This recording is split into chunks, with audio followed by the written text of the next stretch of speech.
Hi everyone! Welcome to my YouTube channel. For today's video ay magluluto tayo ng kangkong with baboy at tokwa.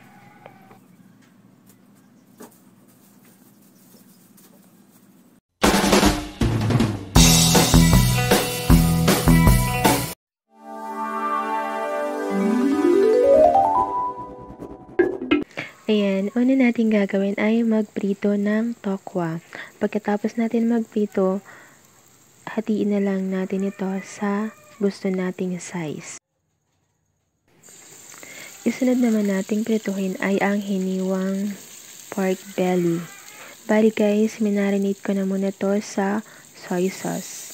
At nilagyan ko din ng pampalasa at paminta bago ko siya prinito. Ayan, ilagay na natin lahat ng pork belly. Prituin lang natin to sa katamtamang apoy.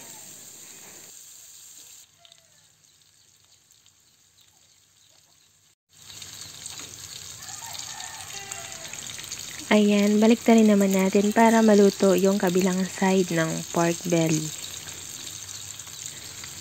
Ayan, sa mga nakaabot na po sa part na to at hindi pa po kayo nakasubscribe, please do subscribe na po para madagdagan naman ang ating mga subscribers. And paki-like na rin po pala itong video. Thank you and God bless.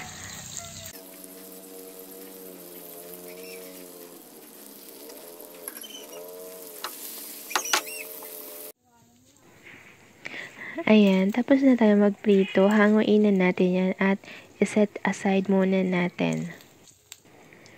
Ayan guys, pasensya na muna sa aking boses at medyo paos pa tayo. Kung marami guys ang mantika sa inyong kawali ay bawasan nyo na lang po.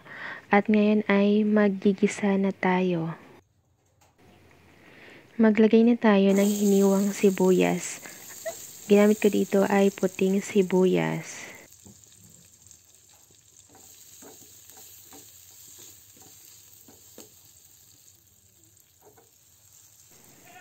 Lutuin lang natin ang sibuyas at maglagay na rin tayo ng hiniwang bawang.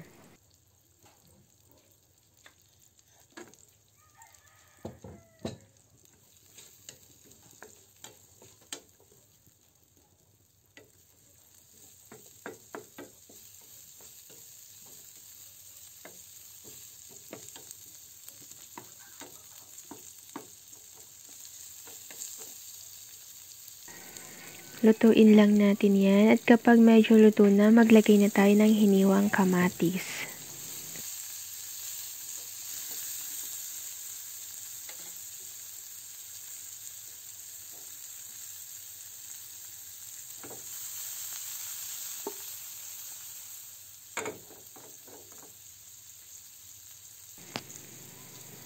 At kapag medyo luto na ang kamatis, ilagay na natin ang hiniwang tokwa.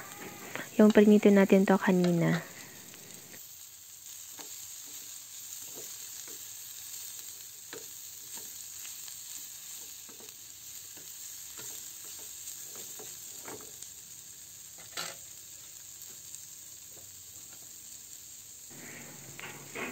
Ayan, maglagay na tayo ng asin para may lasa na ang ating niluluto.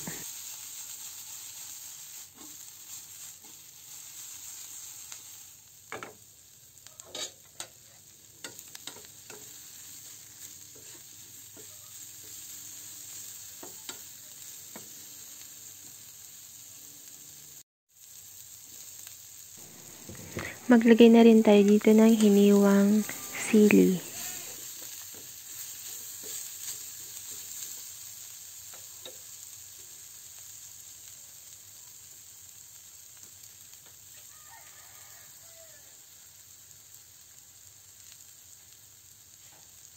Haluin lang natin yan. Ilagay na din natin ang kangkong. Make sure lang guys na nahugasan nyo ng mabuti ang kangkong. Haluin lang natin yan ng dahan-dahan.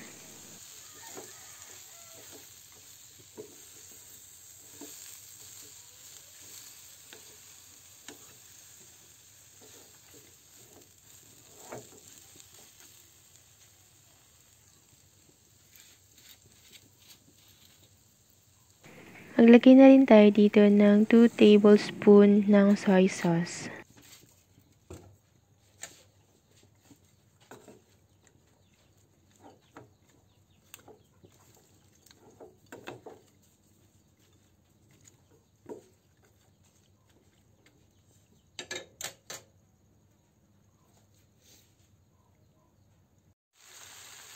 Haluin lang natin yan.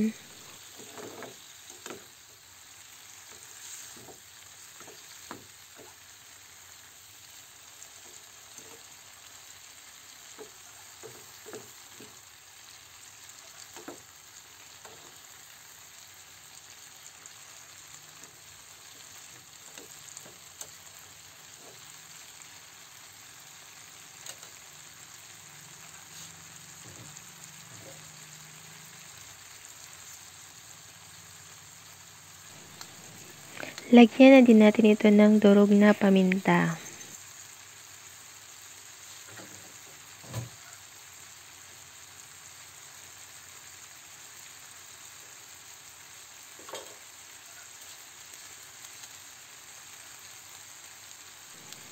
Maglagay na rin tayo ng pampalasa.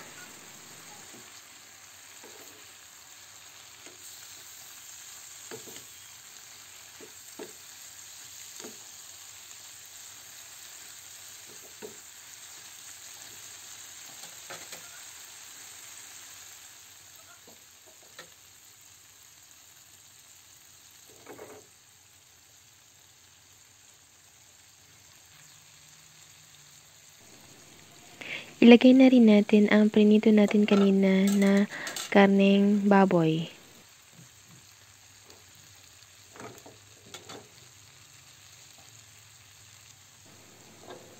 Takpan natin ito at hayaang maluto ng 4 na minuto.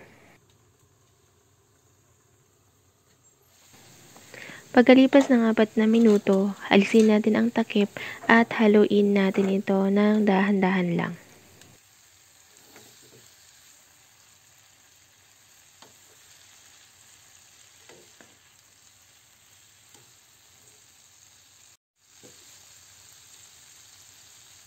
Maglagay na tayo ng oyster sauce.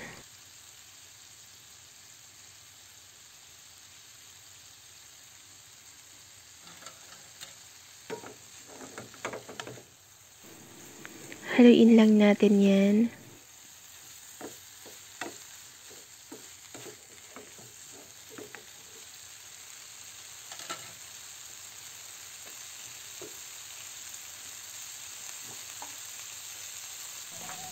Lagyan natin ito ng 1 teaspoon na asukal at lagyan na din natin ito ng calamansi juice.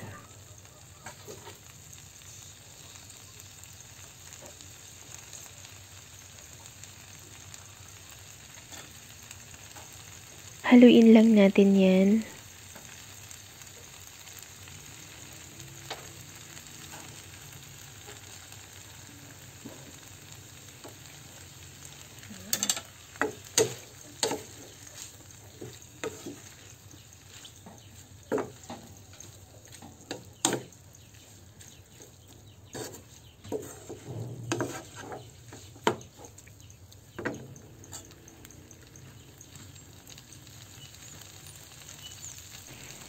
Sa part na to, pwede na natin tikman ang ating nilulutong kangkong. Lagyan na lang natin ng asin kung kulang pa. That's all for today's video. Thank you for watching, guys. Don't forget to like, share, and subscribe. And pakihit na rin ang notification bell for more updates. Thank you and God bless. Bye!